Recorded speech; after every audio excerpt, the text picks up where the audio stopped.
दोस्तों, दुनिया के सबसे कुख्यात चोर, बैंक डकैती, हीरे जवाहरातों की लूट, म्यूजियम बेशकीमती चोरी और विश्व प्रसिद्ध ठग, ये वो शख्सियत है जिन्होंने कलाकारों की तरह चोरियां की और जादूगरों की तरह गायब हो गए। Number 5, Societe Generale bank robbery. सन 1976 फ्रांस का नामी बैंक सोसाइटी जनरल 2 दिन की फेस्टिवल छुट्टी के बाद खोला गया। जैसे ही कर्मचारी अंदर घुसते हैं तो 400 लॉकर टूटे हुए नजर आते हैं। जब लूट की रकम का एस्टिमेट बनाया जाता है तो लगभग 60 मिलियन फ्रैंक्स, जिसकी वैल्यू आज के हिसाब से अरबों रुपए होंगी, की चोरी हो जाने का पता लगता है। और दीवारों पर लिख दिया कि without weapon no hatred no violence. Police वाले हैरान थे कि अवैध वॉलेट में चोरों ने कैसे सेंध लगा दी। बेहद मेहनत करने के बाद सारे गैंग मेंबर पकड़े गए, जिसमें चोरी का मास्टरमाइंड अल्बर्ट सपाजियारी भी पकड़ा गया। अल्बर्ट सपाजियारी एक बेहद ही एकाग्र बुद्धि वाला व्यक्ति था और कहीं दिल में बड़ा करने के एक आग धधक रही थी। अल्बर्ट फेमस होना चाहता था, रईसों की जिंदगी जीना चाहता था, तो उसने फ्रांस के नामी बैंक जनरल को निशाना बना दिया, जिसे लोग अभेद सोचते थे क्योंकि वहाँ के तिजोरी अंडरग्राउंड थी। अल्बर्ट ने इस बात का अंदाजा लगाया कि इस बैंक में सेंध लगाने के लिए उसे सीवर सिस्टम का इंतजाम करना होगा और वहाँ से एक सुरंग खोदनी होगी जो सीधे बैंक के वॉलेट में खुले। उसे डर था कि वॉलेट रूप में किसी प्रकार का ध्वनि चलित सेंसर ना लगा हो। ध्यान रहे,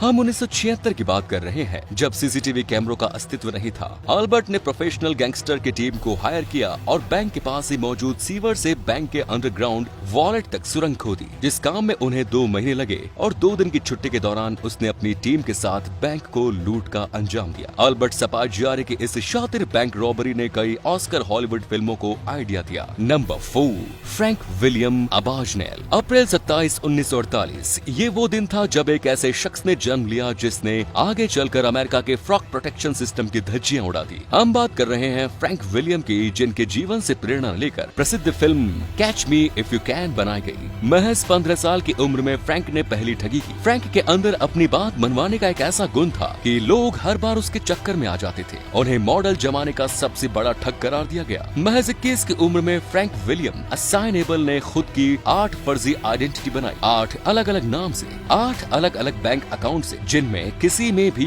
कोई भी रुपया नहीं था। पैसे न होने के वक्त भी वे इन्हीं अकाउंट की चेक दिया करते थे। बैंक वाले कभी भी उन तक नहीं पहुंच पाते क्योंकि सारे आइडेंटिटी कार्ड और सोशल सिक्योरिटी नंबर फर्जी हुआ करते थे। यही नहीं, फ्रैंक विलियम ने कई प्रोफेशनल बनकर धोखाधड़ी की, कभी डॉक्टर बनकर धोखाधड़ी की तो कभी इंजीनियर बनकर। जब फ्रैंक विलियम के दिल में मुफ्त में घूमने का आइडिया आया तो उन्होंने फर्जी पायलट बनकर फर्जी लाइसेंस तक बना दिया। आखिर में दस्तावेज के फर्जीवाड़े के अपराध में फ्रैंक विलियम को 12 साल की जेल हो गई। आज फ्रैंक एक ईमानदार व्यक्ति जीवन जी रहे हैं और एक इज्जतदार इंस्टीट्यूट में पढ़ाते हैं। और क्या आपको पता है कि ये कौन सा इंस्टीट्यूशन है जहां अमेरिका के इतिहास का सबसे बड़ा ठग ज्ञान दे रहा हो? जानकर चौंक जाएंगे, और अगर चौंके तो लाइक बटन दबाएं। फ्रैंक विलियम FBI के बेहद ऊंचे पद पर आसीन है और वहाँ फ्रॉड प्रिवेंशन सिखाते हैं। चौंक गए ना?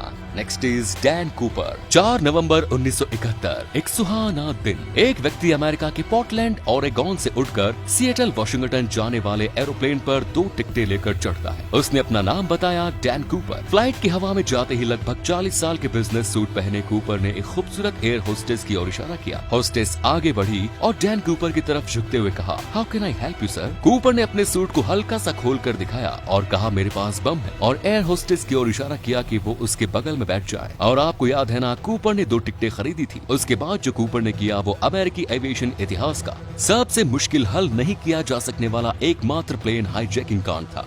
कूपर ने बड़े ही स्मार्ट अंदाज से सारे ही स्ट्रक्चर अपने बगल में बैठी सुंदर एयर होस्टेस के माध्यम से न सिर्फ पायलट और क्रू तक पहुंचाए, बल्कि सीट पर बैठे बैठे ही सिएटल के एयर ट्रैफिक कंट्रोलर तक अपना मैसेज भी पहुंचाया। सिर्फ यही नहीं, कूपर ने $2 लाख की फिरौती की मांग भी की।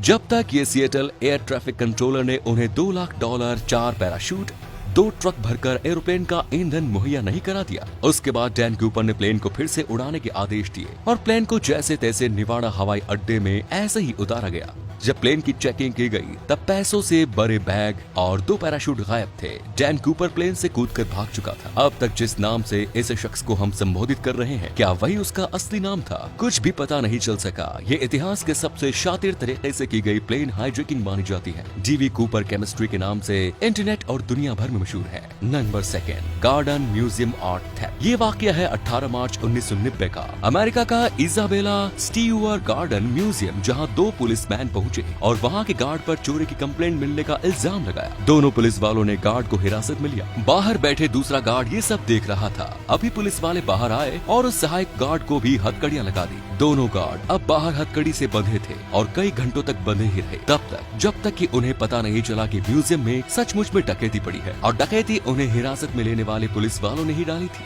$1 बिलियन यानी $1 अरब यानी कि 1/3 कीमत वाली पेंटिंग पुलिस वालों के भेष में चोरों ने पार कर दी।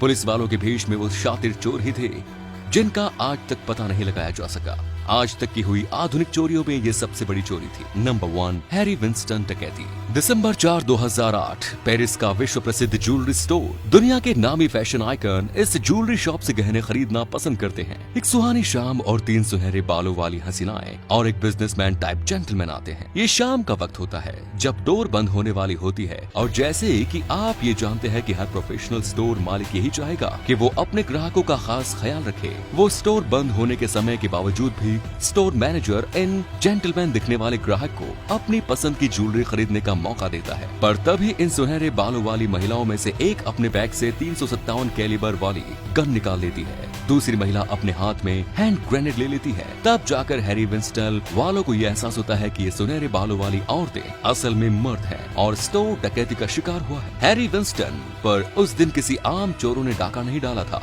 बल्कि कुख्यात गैंग पिंक पैंथर ने डकैती डाली थी, जिसने दुनिया भर में $12 करोड़ यानी भारतीय करेंसी में 8 अरब रुपयों से भी ज्यादा की डकैती डाली थी। उस दिन 15 मिनट में पिंक पैंथर गैंग ने हैरी विंस्टन स्टोर से बेशकीमती डायमंड, रूबी और पन्नों का वो कलेक्शन लूटा जिसकी कीमत $108 मिलियन आकी गई। आज तक इस गैंग का किसी को पता नहीं चला। दोस्तों, आपको भी इन चोरों की करतूतें समझ में आ गई होंगी, तो वीडियो को लाइक जरूर कीजिए। फिर मिलते हैं एक और इंटरेस्टिंग वीडियो के साथ। धन्यवाद।